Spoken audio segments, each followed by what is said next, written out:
अगर हमें इस चीज़ की पहचान करनी हो कि हमारे पास जो गिवन मैट्रिसेस हैं उनमें से यूनिट मैट्रिक्स या फिर हम आइडेंटिटी मैट्रिक्स जिसे कहते हैं ये कौन सा होगा, ठीक है।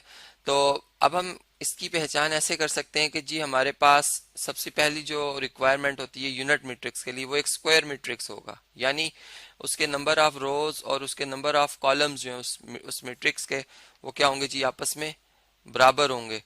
और ये तो जी पहली बात थी जो कि यहाँ पे मैंने दर्ज कर ली।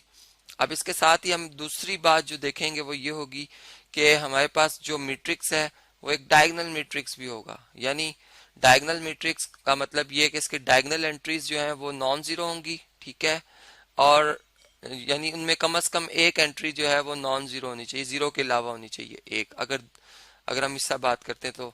और इसी तरह से फिर हमारे पास जो है वो दूसरी बात यह है कि जो उसकी नॉन डायगोनल एंट्री है वो क्या होनी चाहिए, तमाम की तमाम जीरो होनी चाहिए, तो तब हम ये कहेंगे कि डायगोनल मैट्रिक्स है। फिर तीसरी बात जो कि बहुत लाजमी है कि फिर वो हमारे पास जो इसमें डायगोनल एंट्रीज हैं वो सेम होनी चाहिए, यानी वन के इक्वल होनी चाहिए, ठीक। तो हम यूं कहेंगे कि डायगोनल एंट्रीज एंट्रीज कर लेते हैं, एलिमेंट कर लेते हैं, ठीक है।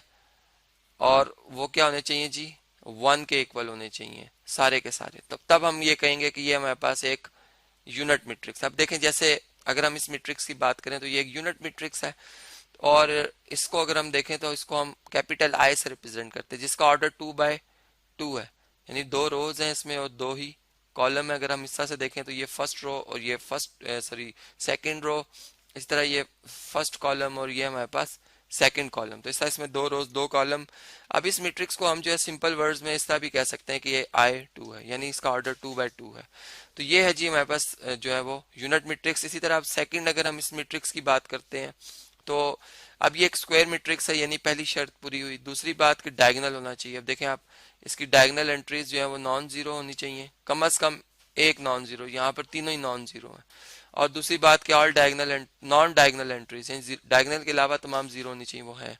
और तीसरी बात ये कि जो डायगोनल एंट्रीज हैं वो वन के इक्वल होनी चाहिए थी, जो कि हमने देखा कि तमाम की तमाम वन के ही इक्वल है।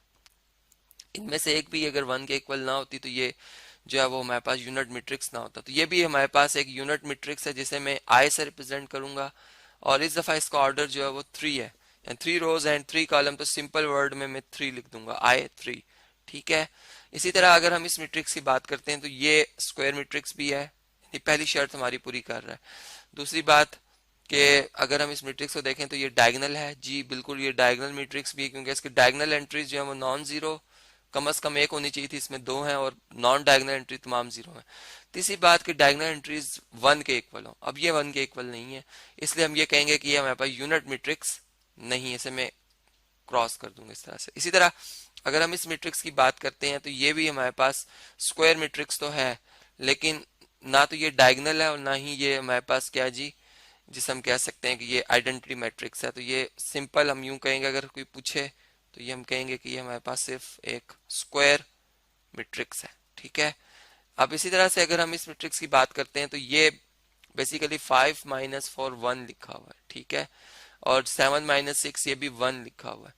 अब ये मैट्रिक्स जो है ये एक, अगर हम देखें स्क्वायर मैट्रिक्स भी है, डायगोनल मैट्रिक्स भी है, और इसकी डायगोनल एंट्री 1 है, तो इसका मतलब ये एक आइडेंटिटी मैट्रिक्स है जिसका ऑर्डर 2 है, 2 by 2, यानी 2 रोज 2 कॉलम। इसी तरह अगर हम इस मैट्रिक्स की बात करते हैं तो ये हमारे पास स्क्वायर मैट्रिक्स है। अब ये डायगोनल नहीं है, अगर आप देखें तो इसकी डायगोनल एंट्रीज में कम से कम एक एलिमेंट नॉन जीरो होना चाहिए, जीरो के अलावा, इसमें दो आ गए हैं। लेकिन यहाँ पर जो 9 लिख दिया गया है, ये तमाम एंट्रीज जो होती नॉन डायगोनल, ये जीरो होनी चाहिए थी। अब ये जीरो नहीं है, इसको जीरो होना चाहिए था, जो कि नहीं है, इसलिए हम ये कहेंगे कि ये हमारे पास ना तो डायगोनल है ना ही ये हमारे पास आइडेंटिटी मैट्रिक्स है, ये सिंपल एक स्क्वायर मैट्रिक्स है। तो इस तरह से हम इसे भी क्रॉस कर देंगे और इसे भी क्रॉस कर देंगे।